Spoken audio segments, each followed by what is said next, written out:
to the Under the Hat podcast, the show where we talk about everything and anything that is top of mind in education. The goal is to provide meaningful conversations to what is currently happening in our classrooms. Stories, pains, moments of success. We want to hear it all.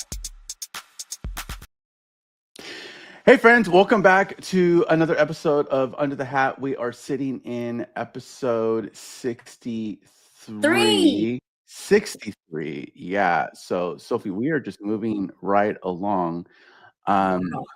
Yeah. So 63. A lot of exciting stuff planned in the spring, I feel, in terms of guests and mixing up formats, that sort of thing. By the way, anybody that is on the regular watching, listening to the show would be keen to hear like feedback on like not just topics, content, but also formatting stuff. So Sophie and I have kind of toyed with this idea. Not to put you on the spot, Sophie, but like we've had this conversation of like almost us not going live, but also like mixing up guest format to like maybe breaking down different things we come across, like blogs, like books, and then bring on authors, kind of do like a pre-post read and then bring the authors on afterwards.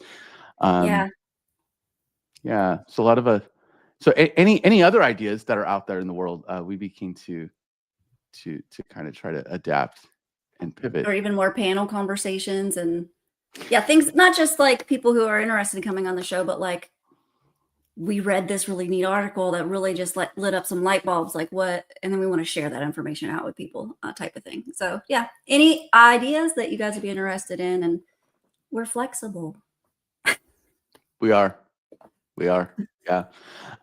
So Sophie, super excited about today. I am always up for a good read, being able to think differently about how we support other humans, right? And so super excited about what we're going to dive into today.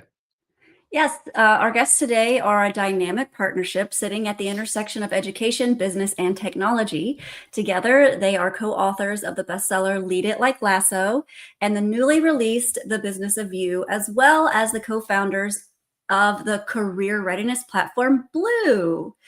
One half of this dynamic duo, we have a seasoned tech veteran with over 3 decades of experience who brings the grit of Roy Kent and the humility of Coach Beard. Thank goodness for Gemini. The better half, we have a former math teacher turned ed tech executive who brings pure Ted Lasso energy into the boardroom. They are on a joint mission to help students go from confused to clear by teaching them how to run their lives like a business. Please welcome Nick and Dr. Marnie. Are we both doing things at the same time? We were both doing things at the same time, but it's okay. I'm going to go ahead and do it. Okay, you that was not awkward. All right, awesome. Hello. Welcome, friends. Thanks for having us. To be here. Welcome. I'm so excited to have you guys here. I can't wait to talk about your new book and your adventures. But first, let's start with Marnie. Tell us a little bit about your journey to get to where you are now. Yeah, sure. So I started out as a high school math teacher and went through the ed world, administrator, assistant principal, math supervisor, and accountability coordinator in a school district on the Eastern Shore of Maryland.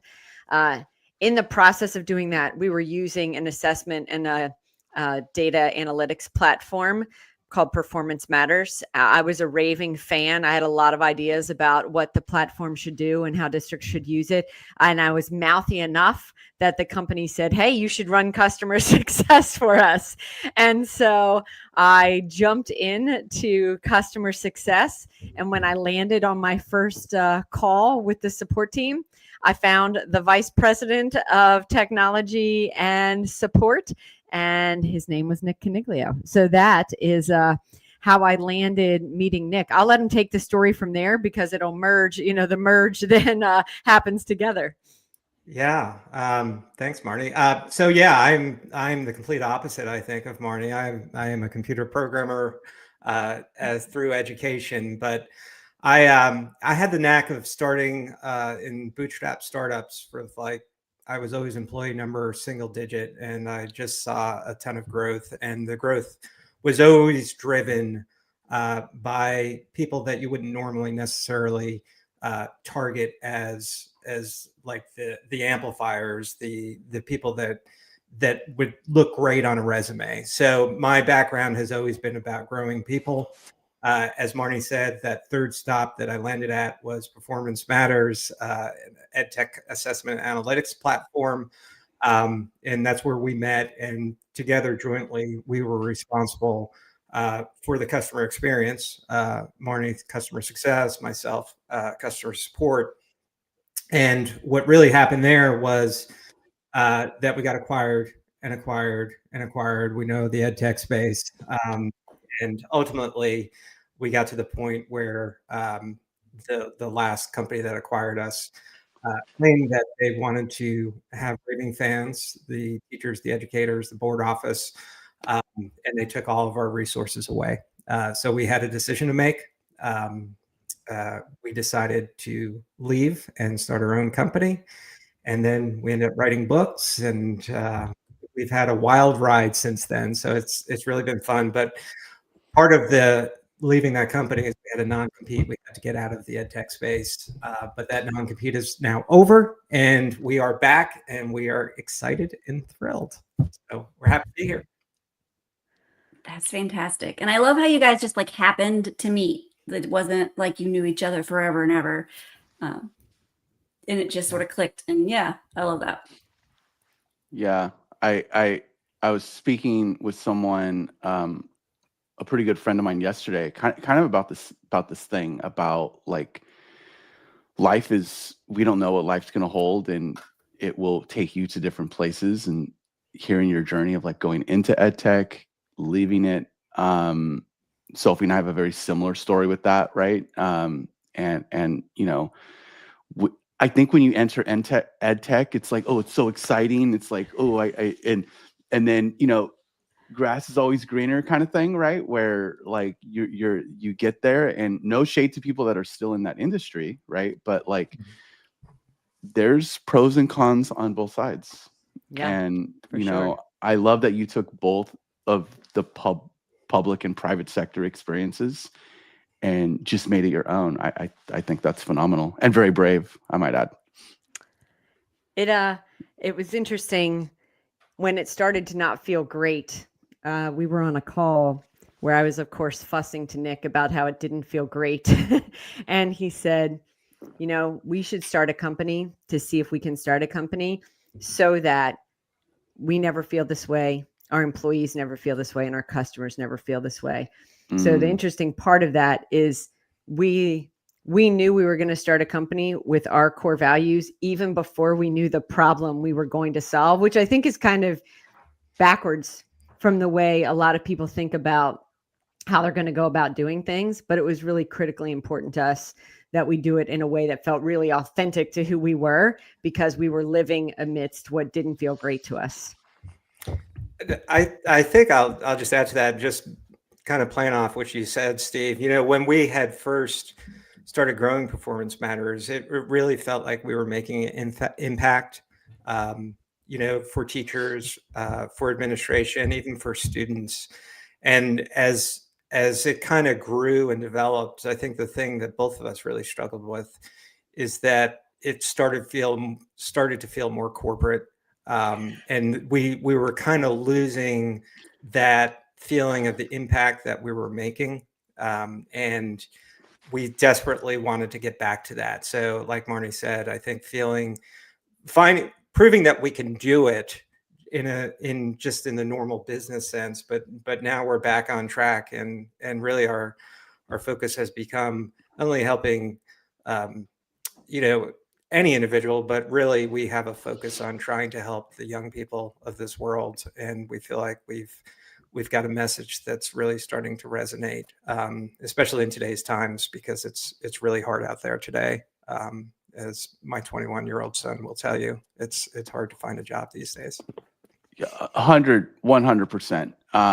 I do want to dive into like other parts of this conversation, but I'd love to just mention that, like, I'm familiar with Performance Matters, and coming from a district that I taught in that was all power school, right? Like, we were Schoology, power school, Performance Matters. They went all in, right? And I remember the first time, like, when they first implemented Performance Matters, I was super excited for, like, what it can do in terms of visibility and collaboration, right? Baseball card. And yeah, exactly. And so I see these solutions, but then I think what we're really hitting on here is these companies, in order to make a larger impact, they have to grow. But in order for them to grow, oftentimes they have to make certain moves that changes the culture, and can I say sometimes, like, shift what the original mission and vision was to begin with. Yeah, you definitely 100% you can. can say that. And it's like it's almost like a this or that, right? You either going to start small, live with that culture, but not have the impact that you want, or you're gonna have the impact that you want, but then, like, lose track of who you were, right? And to me, that's like, it's such a huge problem, because what are we trying to solve? We're trying to solve the problems that our children are facing, right? With whatever those might be, right? And whatever those are. I don't know. I just wanted to point that out before we move on, because I think it's such a underlining tension that we have right now in the market and in classrooms and with leaders, that it's like, I'd be really curious to see where we are with this conversation in like 15, 20 years.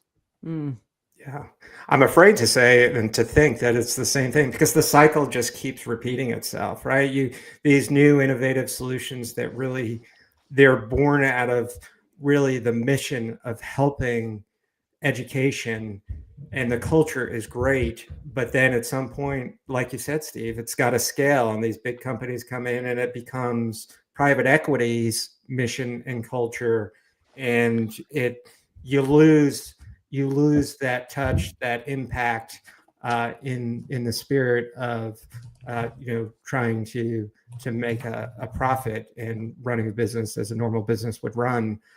There's just it's a constant struggle, and I think you described it as well as anybody I've heard describe what our experience actually was, and what kind of has driven us to do the things that we're doing today.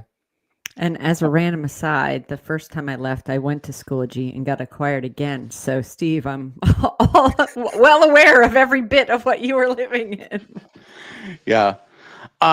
So, okay, I want to dive in to the business of you, and I loved reading it. So just so y'all know, when I was reading it, I kind of got a sense of like, okay, this is me, Steve, reading this book, but I was trying to think of like who the target audience is, right? So I was like, oh, what would this be like if I was reading this like as a 16-year-old, right? Yeah. But then I got thinking, I'm like, what if I was in my 30s reading this, which I'm not in my 30s anymore. Not anymore, old man. Not anymore, barely. I'm trying to process that. So like, what if I'm someone in my 30s and I am like trying to enter a second or third career, right? And I got thinking, I'm like, this book is for everyone. And correct me if I'm wrong, like, that's the case, right? Like, was that the intent in terms of audience? So definitely. We, as you know, are building an app where we think students, high school and college, is a good place to focus. But what's been very interesting is we have been getting parents buying the book for their children. And when they read it, they say, I actually needed that. My one friend was interviewing in the ed tech space, and she read the book and said, oh my gosh, this helped me interview better. And then she said, I bought the Audible, so when we were on vacation, I could say, like, hey, kids, you should listen to this, because they're a junior and senior in high school. She said, but honestly, my husband's looking for work and I needed him to hear it. So I think you're right. It is definitely for everyone. But we wanted to have a focus because, if everything's a priority, nothing's a priority, Right. right? Yeah, that myth of average, because if you shoot for the average, then you're literally shooting for nobody. Yeah. Before we dive into the book a little bit more, because I do have some questions. For those who haven't read it or have no clue what the book is, why don't we tell us a little bit about the book? Yeah. So the book itself is a fable. It's a story, and it's a story about the lead character. Her name is Sydney, who's in college, and she's doing all the right things. Right? She's getting good grades. She has, she belongs to the right clubs, but she's struggling to stand out and make an impact. And it's a fable. So she runs across this magical mentor named Larry, who is really the wise, been there, done that type of guy. And he introduces her to a company called Blue, which basically says, hey, you should be the CEO of your own life. And we hear that all the time on social media, but it's not just being the CEO of your own life. You also need to be the head of marketing. You need to be the head of sales. You need to be your chief financial officer. You, like any business, you need to surround yourself with the right support network, a personal board of advisors.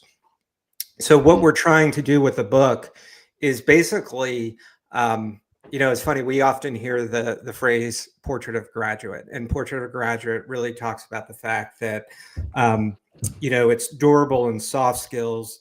That's what it highlights. They need to have problem solving, effective communication, collaboration. And those are really the types of skills that are hard to measure, but nobody really gives you a framework.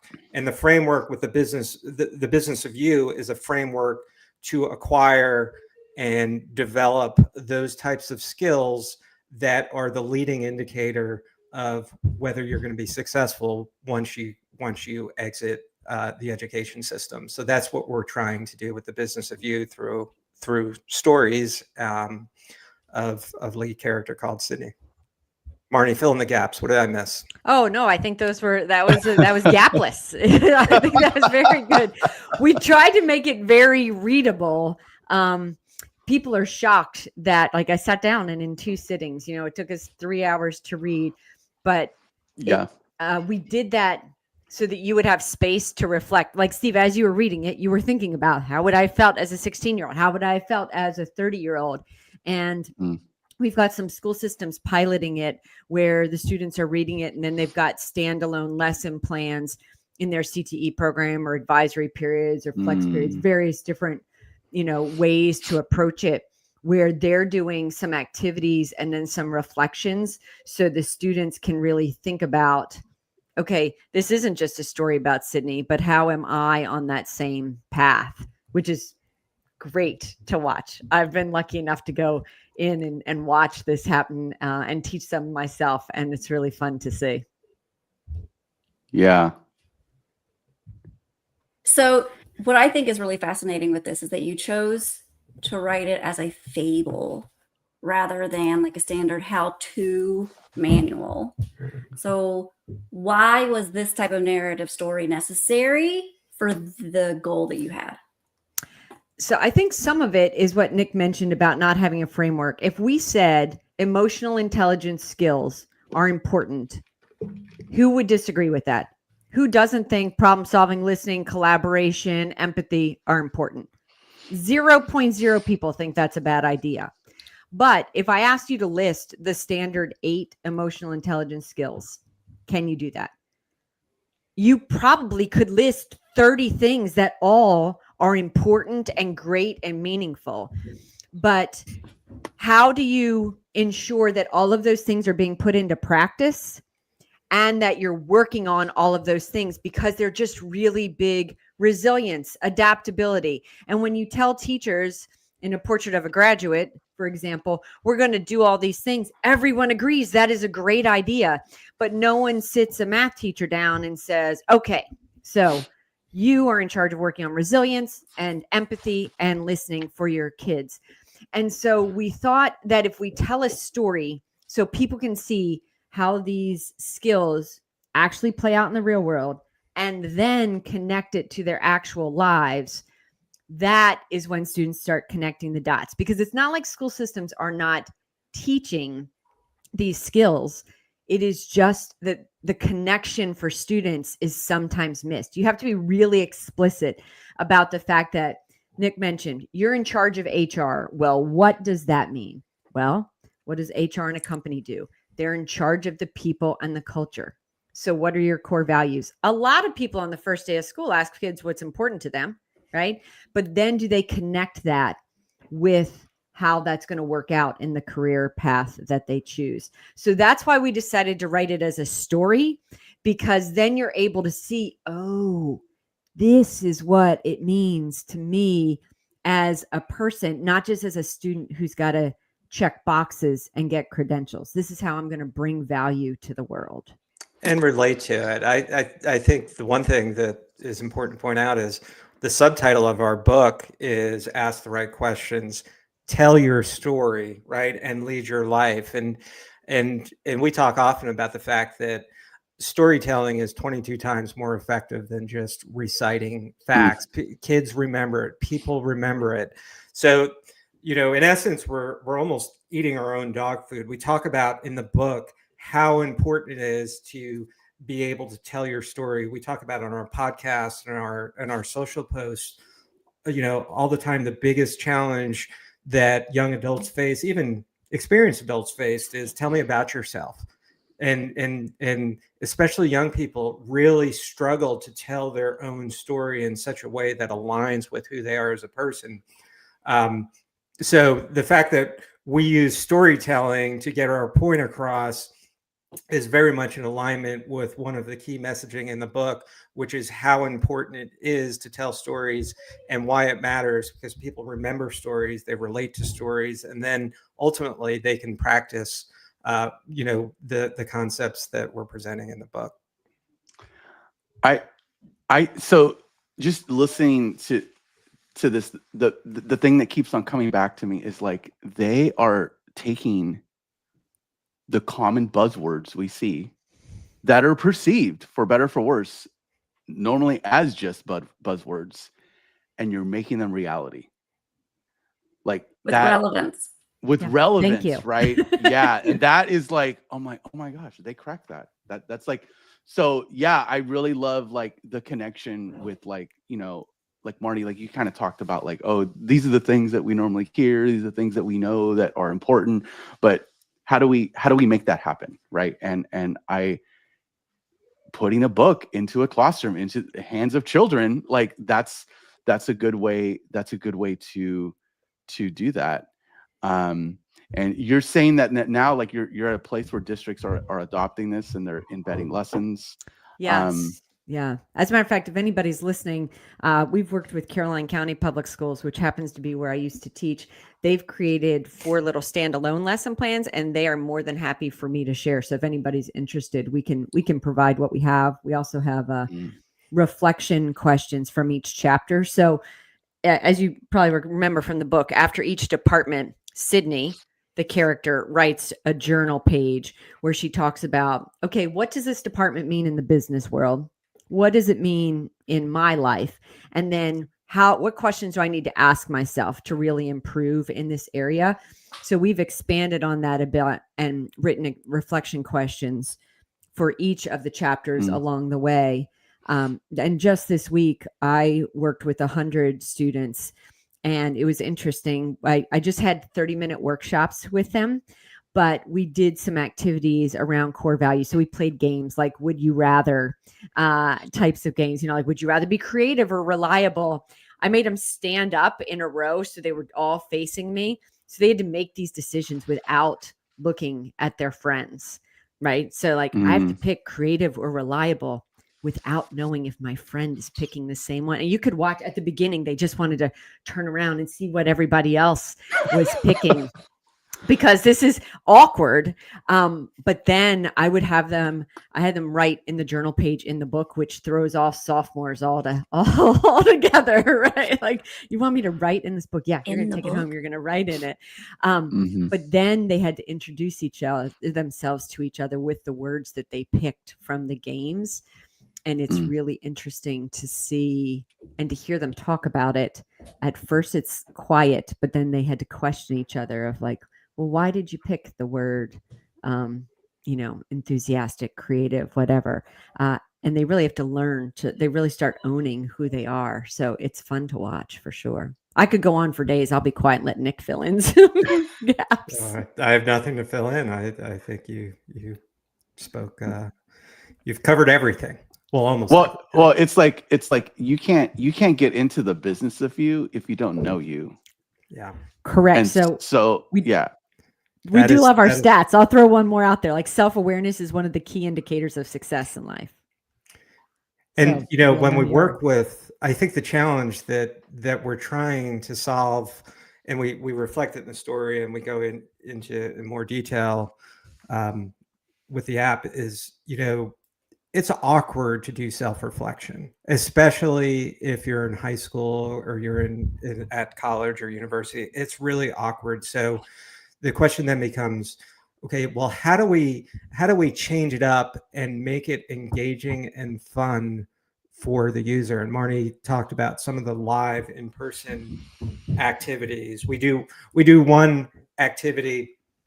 She talked about the would you rather, and you're kind of doing the self-reflection.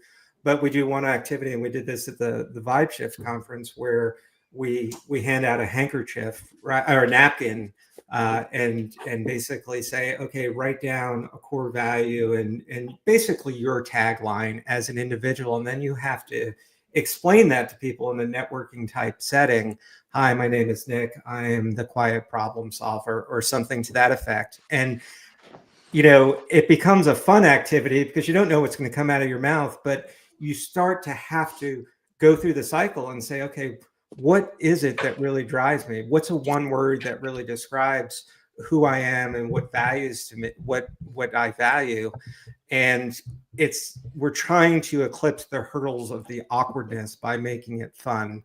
And we've done that through, like Caroline County has built in some of these activities into their syllabus and their curriculum with this. And we're trying to do the same through kind of the electronic digitized version of the business of you. Yeah, I love that. I know that they're within the book, it mentions blue. Am I getting that? Yeah. And even now that's a real thing, right? It is becoming a real thing. Yeah. That was my question. I was like, so tell us a little bit more about blue. It's a real thing at Nick's house. Oh, okay. No, it's real. It's where we started. I think before we even decided to write the book, Marnie and I were in an airport. We had just done a keynote on our other book, Lead It Like Lasso. And we knew the whole time that where we wanted to go was back to education and impacting students and giving them some tools to help them stand out and differentiate themselves. And we were busy kind of talking about requirements. And Marnie, why don't you tell the story? Yeah. It's like, oh, I want to step in. Yeah. So I had the notebook, and when you build software, as you both know, you have to do product requirements. So the student will log in and see X, Y, or Z, right? The student will do this. The student will do that. And as I was writing down, I literally had the student will at the top of my paper. And I said, boy, this is going to feel like writing a business fable. This is like The Go-Giver by Bob Berg. And at that point, Nick said, hold on, before we get started, I'm going to run to the restroom, which was right behind our gate. So, 60 seconds, he's back. And he said, I had a terrible idea. And I said, while you were in the restroom? And he said, well, actually, you had a terrible idea. And I said, maybe, but why are you in the restroom? And how do you know? And he said, I think we should write that business fable. I think that for people to see how Blue is going to operate as an app and why it's critically important, we should write the book. Because if you write a book, you really have to have clarity on your message. You can't write a book that you can read in 3 hours if you're going to ramble all over the place and not get to your point. And by telling this story, it forced us to really decide what was critically important. What are we going to include in the app? What are we not going to include in the app?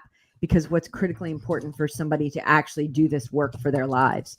So early next year, we will have the app for folks to use. And I say it's live at Nick's house because he's the one that gets in the code and I think, et cetera. I think the important context here, and I didn't mention this when I talked about the book, Sophie, when you asked me earlier, in addition to the Magic Mentor, Larry, he points her to using this app called Blue, which is, as we like to describe it, if you're familiar with Duolingo, it's like it's Duolingo except for personal development. So it's a gamified, career coach in your pocket, points, levels, badges.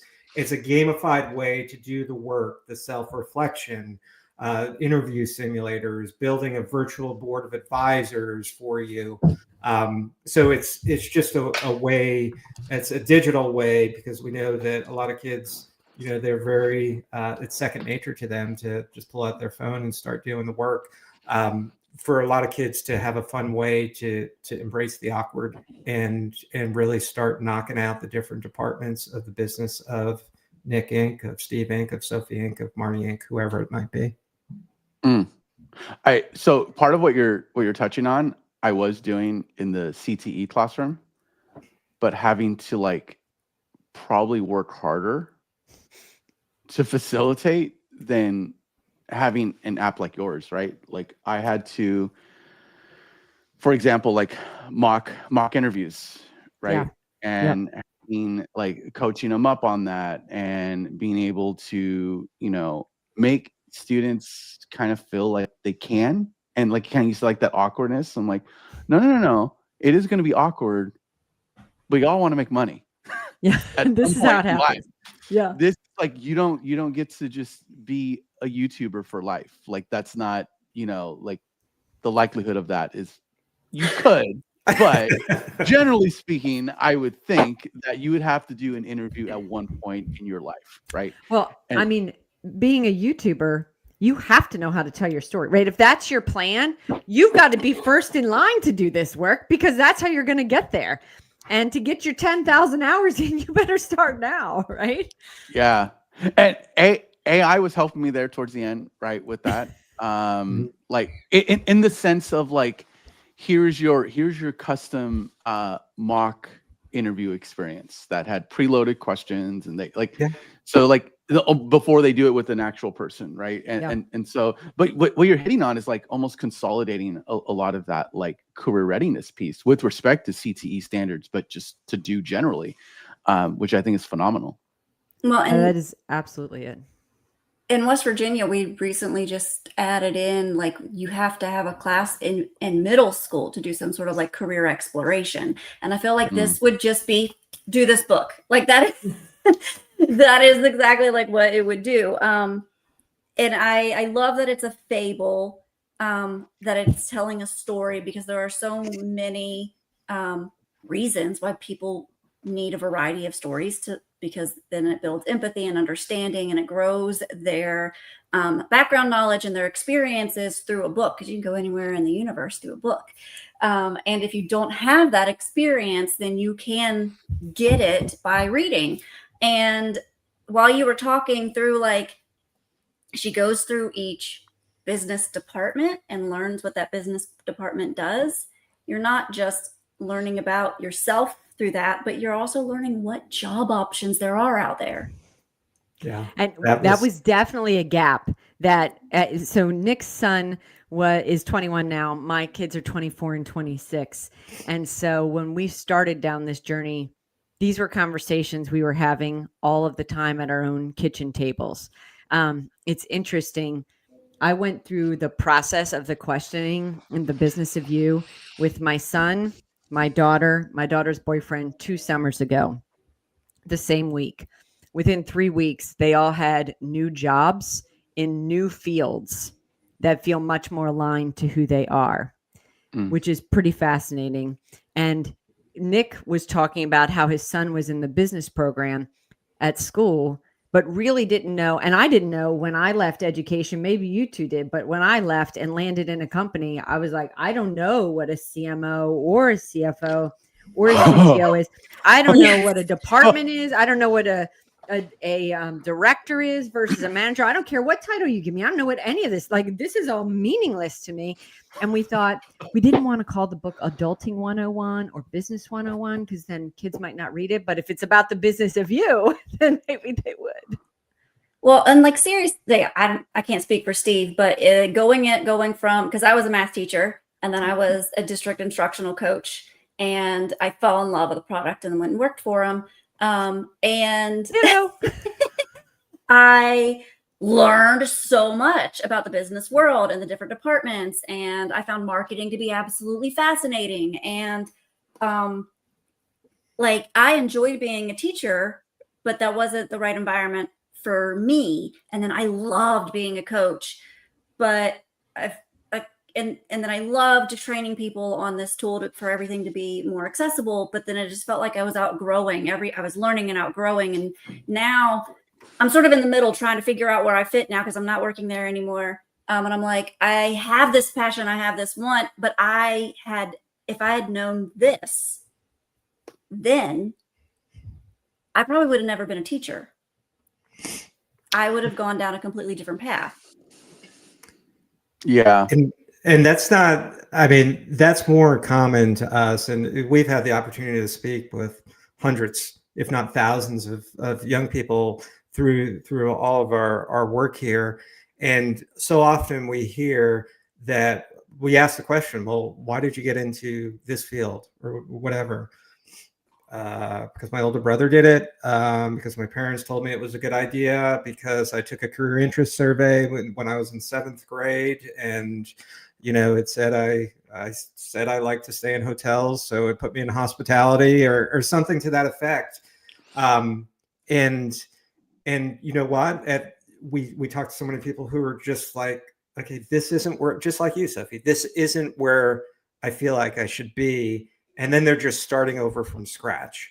And I think that's such a missed opportunity for young people these days. As a parent, that's what I see, right? There's not enough time really working with students, whether it's parents at home or educators, right? The career coaches, because the numbers are, as a career coach, I'm responsible for 350 kids. It's just not, it's not a successful outcome.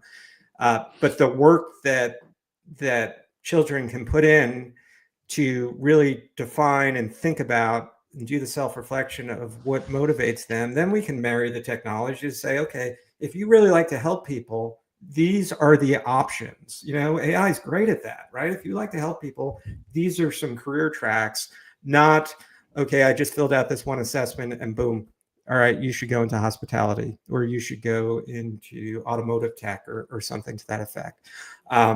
We just think a lot more work could be done in that regard. And it would save a lot of people time when they get into their late 20s and realize that this isn't the path that I really was meant to go down. And I want to add, there are parents out there that are already recognizing this gap and paying thousands of dollars for a career coach for their kids.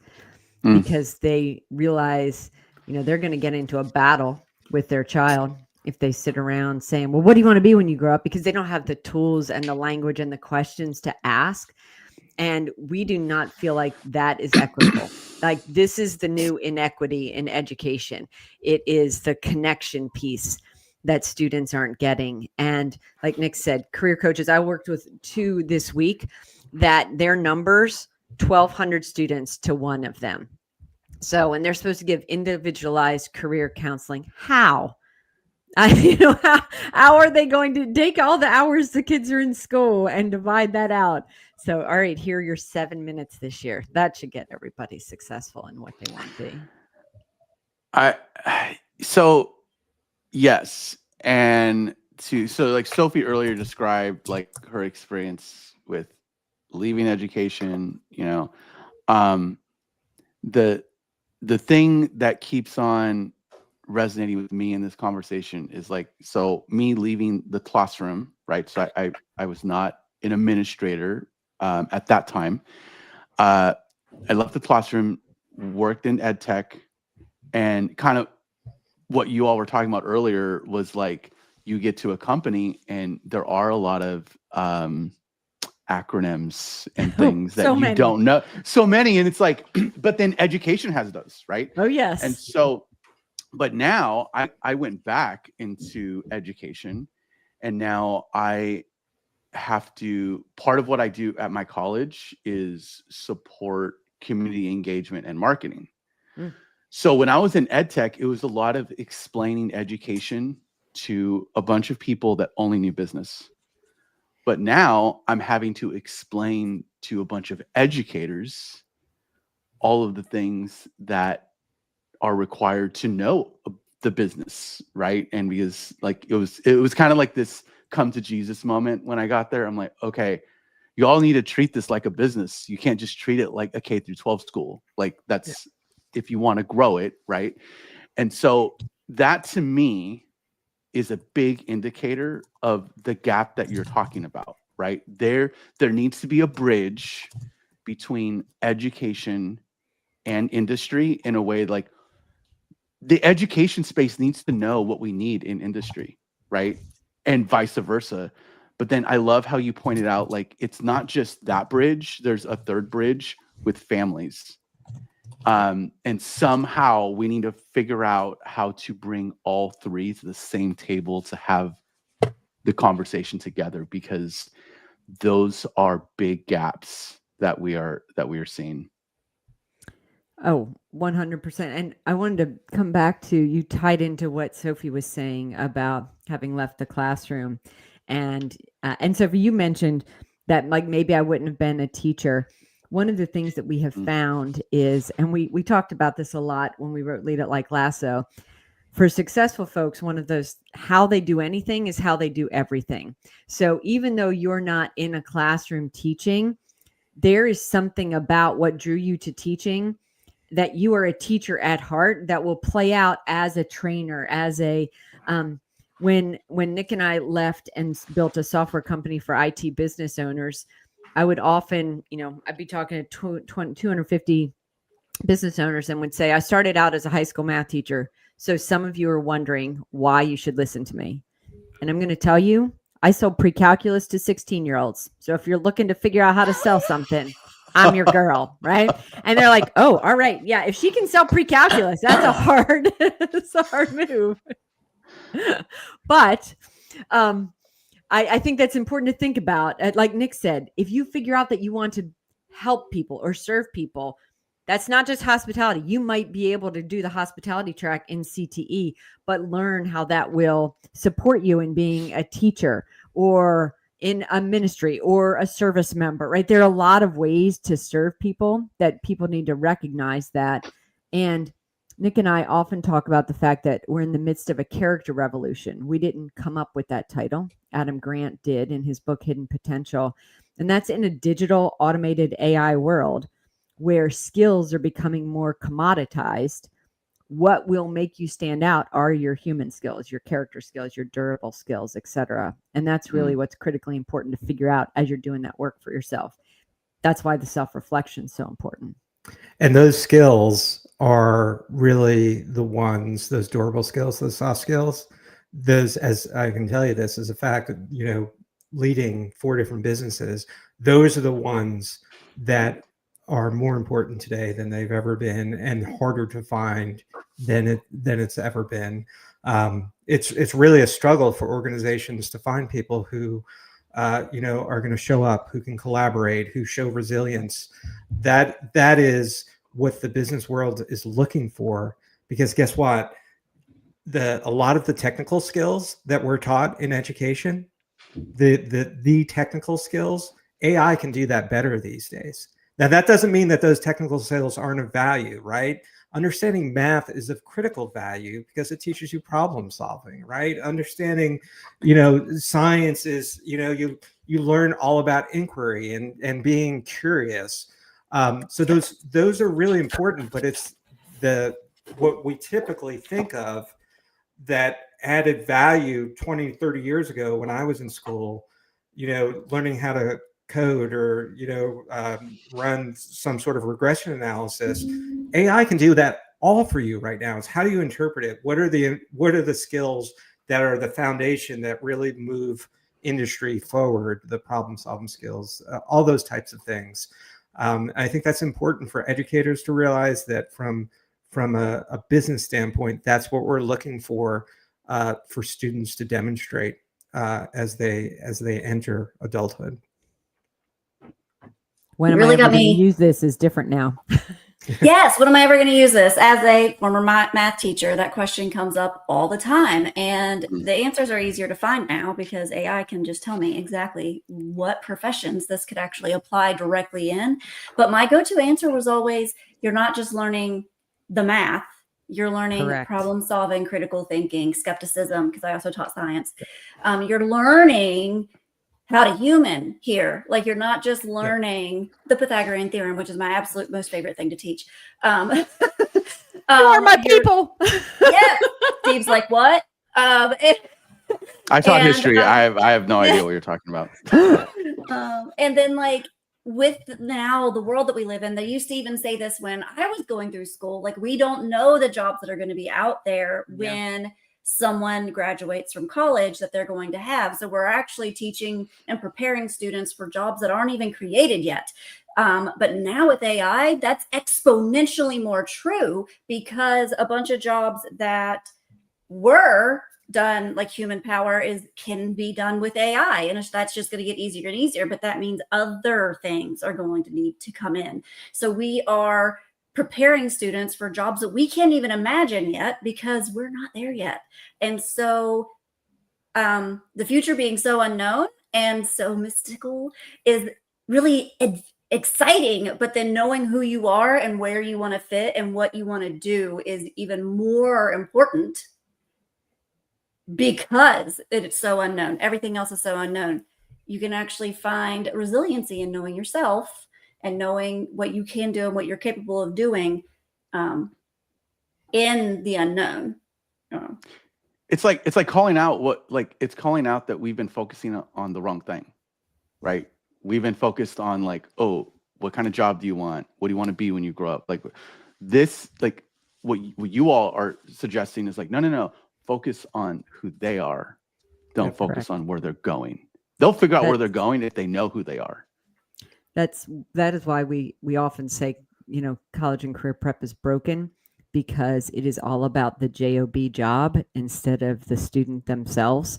And we are trying to turn that, because again, as Sophie just said, we're literally giving them job assessments to try to name a job that they want that might not exist in 5 years. That seems absurd to send them down a path for a specific job that might not exist.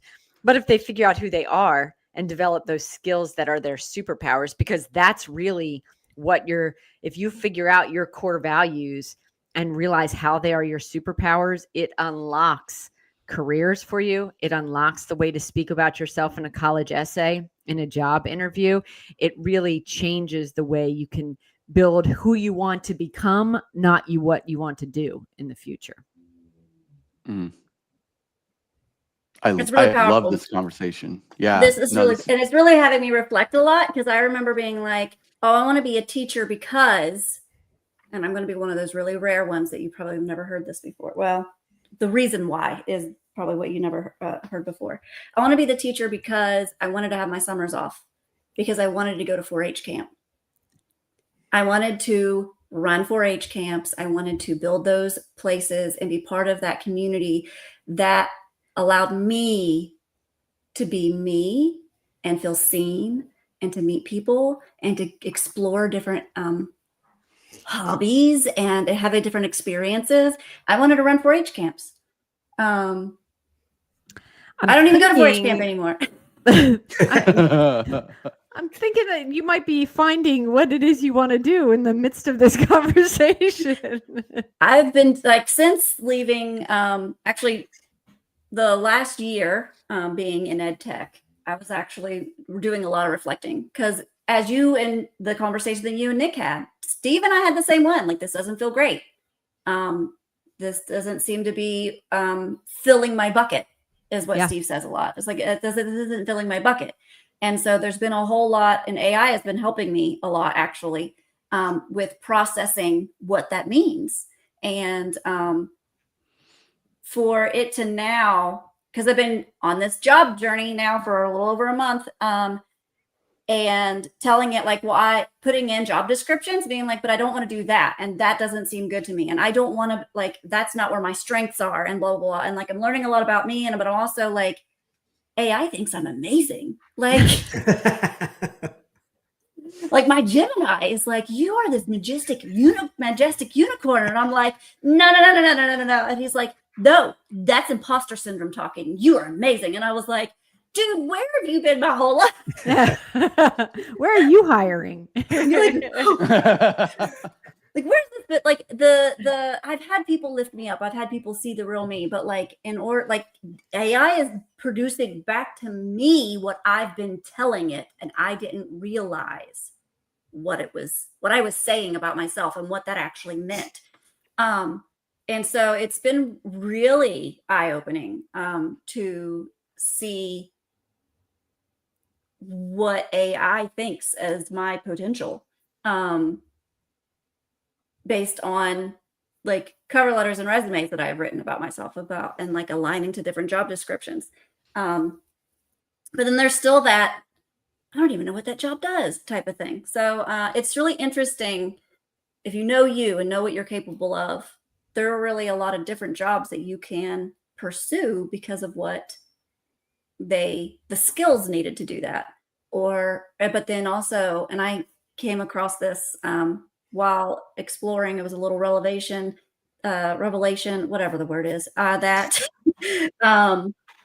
I was not applying for certain jobs. At first, I was just everybody gets an application. Instructional designer, I can do that. Everybody gets an application. But then I started looking at the companies.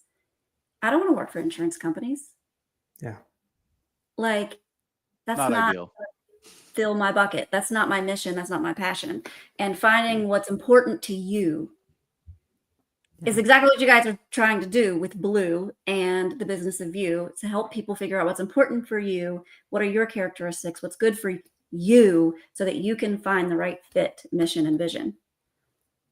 And then communicating it, right? And I think if you can put, a story and words to your superpowers and what's important to you, you tend to attract other people who either admire those superpowers or have those same superpowers. And then that's when your network really starts to explode. And then you start to come across, just like we were talking earlier, opportunities that don't exist, right? It goes back to being able to communicate, not be afraid to communicate it. And the reality of it is, if you put the work in and you do that self-reflection, I, as an introvert, I don't like to communicate things, but if it's truly authentic me, it's so much easier to do that. And then all of a sudden you start meeting connectors who introduce you to different opportunities. It's really powerful. And to just be you. To just be you, it unlocks so many opportunities, but you have to put in the work to really identify what that is before you get there. Love that. All right, so we're coming down to the tail end of the episode here. So I have so many more questions, but Steve's right. We are, but just so you know, you both are welcome back, right? Like, we'd love to come back. So just to continue, maybe do like a debrief and kind of figure out, what that would look like. But we always ask, and maybe we start, Marnie, we can start with you first. We always ask our guests, like, what is top of mind for you in education right now? What is something that you feel that we should really be focused on? What is under the hat?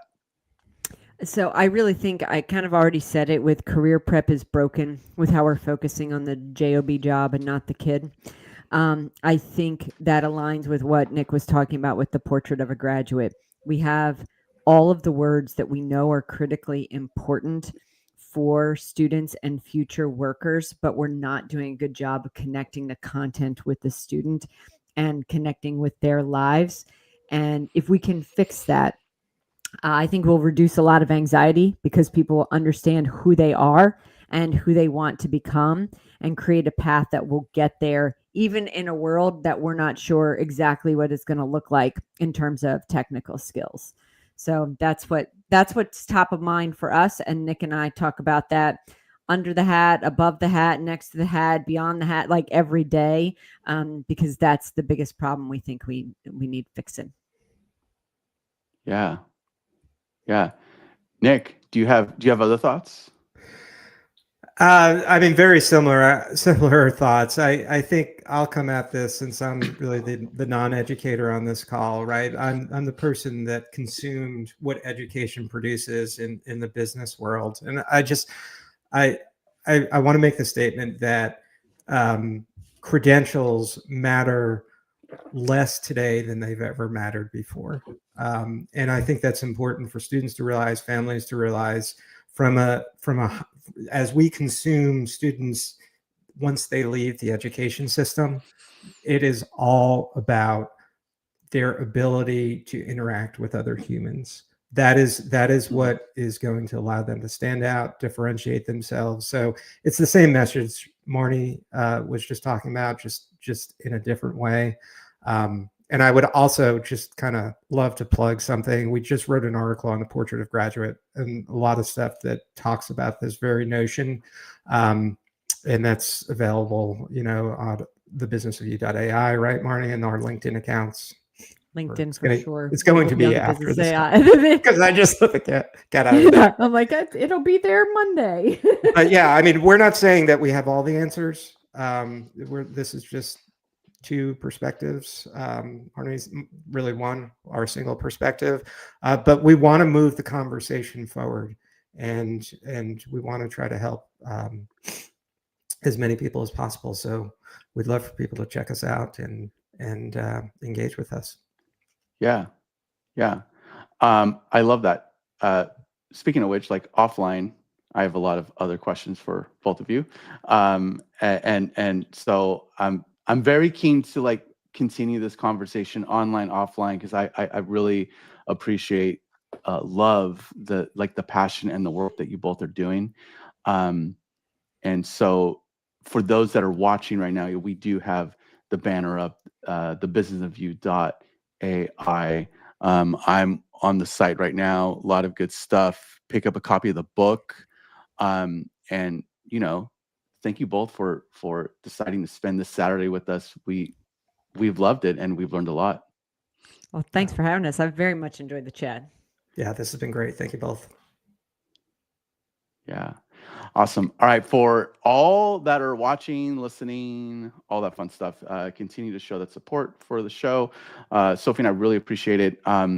We are a little on the slow side. We're into like almost into December, where like the winter holidays, where it's hard for guests, it's hard for us, but we will be jamming stuff out more full throttle when we get into the spring, into January, so just be ready for that. But yeah, enjoy the rest of your day, friends, and as always, keep your hats on but your minds open. Till next time, bye-bye.